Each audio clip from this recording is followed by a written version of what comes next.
Let us discuss holes and balls problem.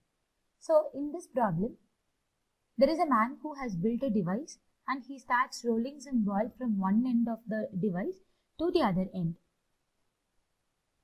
Also, the holes are marked or numbered from E corner to B corner. So the hole which is near to E will have H1 and the next one is H2 and so on. The constraints with which the ball falls into a particular hole is a ball will fall into a hole only if its diameter is less than or equal to the diameter of the hole. So, a ball whose diameter is 20 can fall inside a hole whose diameter is 20 or greater than 20. Also, a hole can hold only I number of balls. For example, if it's hole 1, then it can hold only 1 ball. If it's hole 3, it can hold only 3 balls and so on. If a hole is full, we can't push more balls inside a particular hole. Also, if the ball doesn't fit into any of the holes, then it will reach to the other end E from B. So the constraints are diameter of the holes can be from 0 to 10 power 9 and number of holes can be from 0 to 50. Here we have an example of input and output. Here, there are 3 holes whose diameters are 21, 3 and 6 respectively, and there are 11 balls which are flowing from the point B to E. And their diameters are also mentioned here. In the question itself, we have this explanation part. So, I hope you would have already read the explanation. Anyways, we will see it in detail. So, we have taken the same example as sample test case and the output is also produced over here. Let's discuss a bit detailed to understand the question. So, there are 3 holes whose radius are 21, 3 and 6 respectively.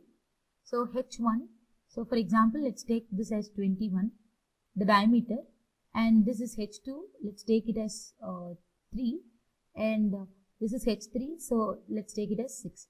So, we know that you can put 3 balls over here because the number of hole number is 3, so you can put 3 balls over here, and here the hole number is 2, so we can put 2 balls over here, and here the hole number is 1, so we can put 1 ball over here. So when we start rolling the ball whose diameter is 20, it will check if 20 can fit inside the hole 3 because this is the first hole. Hole 3 whose diameter is 6.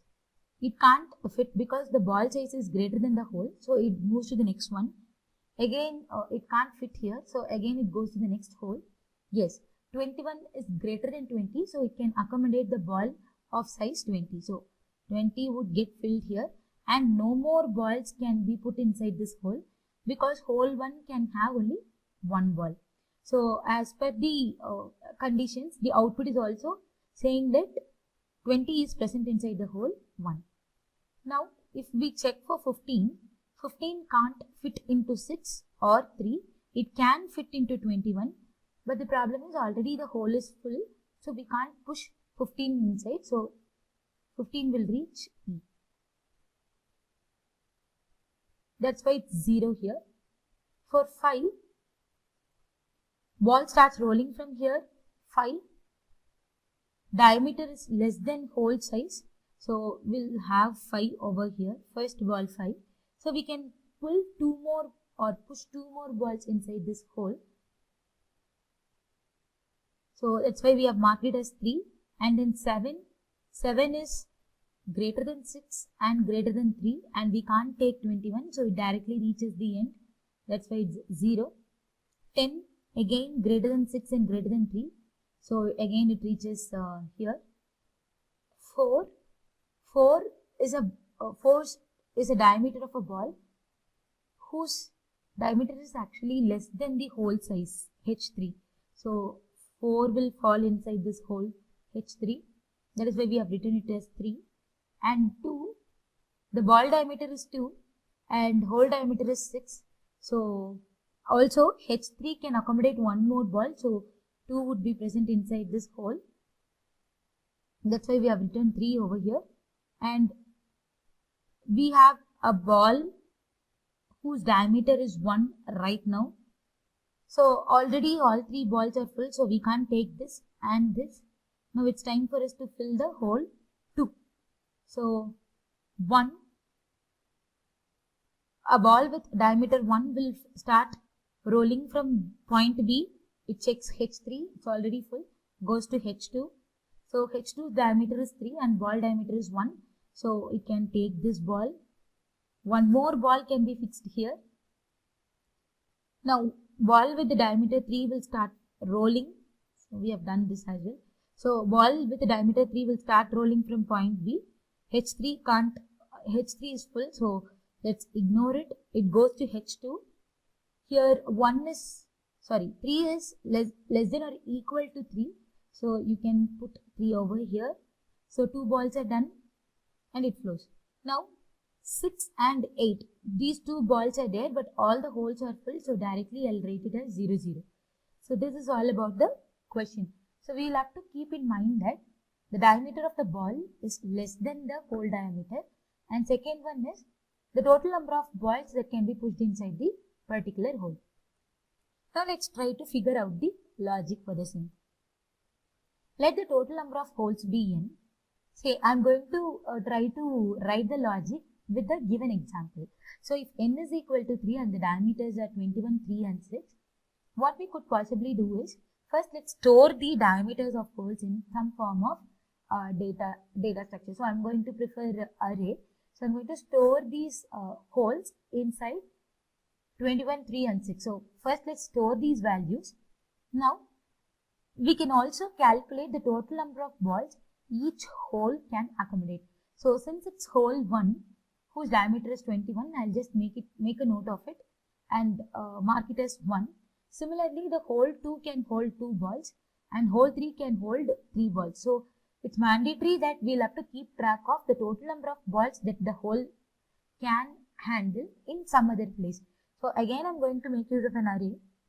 So first array is to store the values of the diameter of holes, and second array is to store the total number of balls that a hole can handle. Now, total number of balls as per the input is 11 and their diameters are also given. So, in the hole 1, let's see how it is getting fixed. So, in hole 1, only one ball is fixed and it's and the diameter of the hole is 21, and in hole 2 in hole 2 2 balls can be fixed and the diameter is 3, and in hole 3 3 balls can be fixed again and the diameter is 6. So we have already discussed how this came, so we need not create individual arrays for these things. We'll have to just print the output. So here we need not create an array.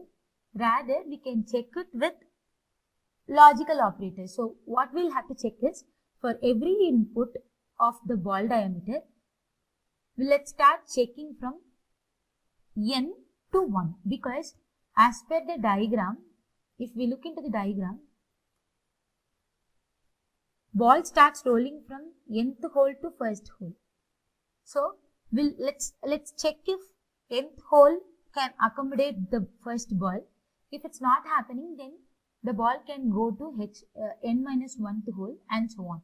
So when ball 20 reaches the first hole, and if it's getting accommodated by the first hole, what we'll probably do is we'll make this hole capacity to 0. So we can keep decrementing the values of the number of balls that a particular hole can hold when a ball satisfies the condition of both the cases. So first case is the diameter of the ball should be less than the hole size, and second case is there should be space inside the hole. So if both the cases are satisfied, let's keep decrementing the hole capacity. That is, when the ball 1 flows from B to E and when hole 2 is holding it, so we'll print the value as a 2 over here, and then we'll reduce the capacity of the hole That is, we can go alter the value present inside the array as 2 or whole 2 is equal to 1. We can keep decrementing the values of the whole capacity such that whenever the ball is filled, it checks if whenever the ball is filled, it gets decremented, and whenever a new ball comes, it checks if the hole has capacity to hold the new ball. Let's try to write a pseudocode. So let's first get the total number of holes, and then let's create an array to hold the total number of means diameter of the holes, and then let's create a array to keep track of number of balls it can hold. So this we discussed. So this should be the next step of getting the sizes of holes. Then let's get the number of balls and create an array to collect the balls. And now we'll have to check two things. Check if the ball size is less than the diameter of the hole. So this is first point. If yes, then check the vacancies inside the hole. So this can be checked by the array that we created in the step 3. So if both are satisfying, print the whole number and decrement the array value here. If the ball is not fitting in any of the hole, then print 0. So this is all about the idea of how to go about the holes and balls. Let's discuss how to code the same in the next video. Let us discuss the solution for holes and balls. We have already discussed the question. As you can see, we have constraints, input output format, sample output and explanation with cases. So I have chosen C++ language for coding. You can choose any language of your convenience. Anyways, the pseudocode and the logic part will be the same for any programming language. So let's start with variable declaration. So I have declared two variables of type int, say n and m, where n stands for the number of holes. So let me first get it. Now I am going to create an array of type long int. So long int h of n plus 1, and next array to hold the capacity of holes. So I am naming it as cap. I am also means the size of array n means size of array which holds the whole diameter is actually n plus 1, because the capacity will take, for example, for hole 1 whose diameter is 21, it would be stored in 0th position, and the capacity is not 0, it is I plus 1, right? So for example, if the first hole diameter is stored in 0th position of the array, then the total balls that can be stored inside it is actually I plus 1. So that is the reason why we have made the size of whole array as n plus 1. Now let's get values from the user.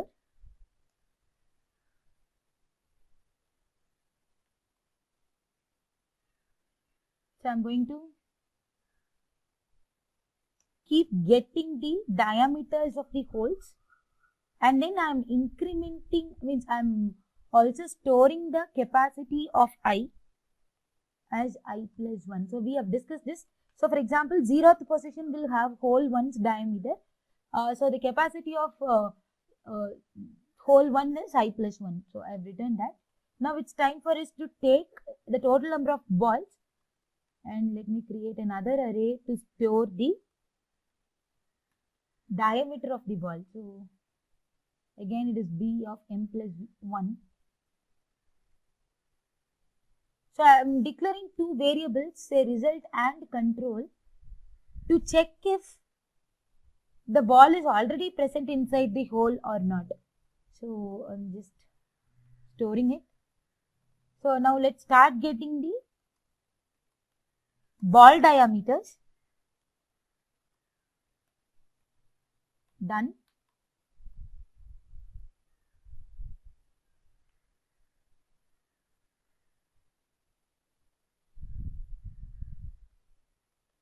Let's put CTR is equal to 0 initially, and then I'm starting to get the ball diameters.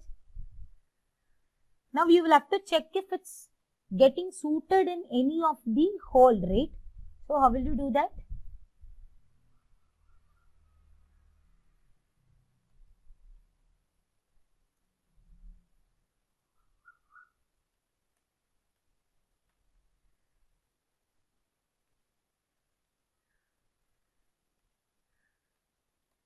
We'll have to check if ball diameter is less than or equal to hole diameter, right? So this we have already discussed.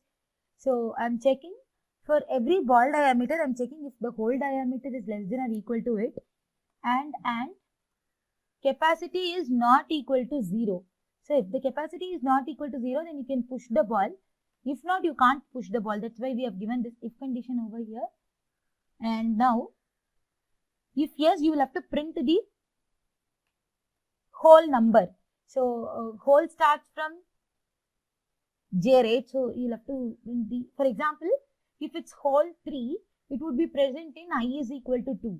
So I'm printing J plus 1 with a space here because in the output it is given like that. And then what am I doing is I'm actually reducing the capacity of the particular hole, and I'm making the flag controller is equal to 1, and I'm breaking it because the ball should not keep going to the next one. If not, it goes to the next hole. That's it. So now, by the end of this for loop, check if controller CTR is equal to 0. So if CTR is equal to 0, that means it is not fitting into any of the holes. So in that case, you can simply print 0 with the space. That's it. So let's close it. Okay, we haven't used this RES, so we don't want it actually. We'll just take it. Right. So I'll just minimize it, and we'll quickly go through the code once. So here, first we have taken the total number of balls, and then we have created an array to hold the total number of balls diameter, and then we have also created a user-defined array to hold the capacity of every hole. So for example, if it's hole 1, then it can hold 1 ball, and similarly I have taken the capacity of all the other holes as well, and then I have got the values of diameters of every hole, and then I have taken the total number of balls in this place, and then I have created an array to hold the diameter of balls, and then for every ball, when I get the diameter of the ball, I am checking if the hole is capable of taking the ball, and then I am also checking if capacity of the hole has the if the capacity is enough to hold the particular ball. So if both the conditions are satisfied, I am actually pushing the ball inside the hole and decrementing the capacity of the hole, and then I am making the flag set to 1, and I am breaking it from the loop.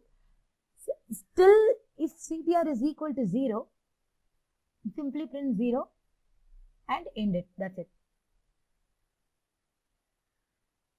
Now it's time for us to save and compile. That's it, guys. So all the test cases are clearly passed.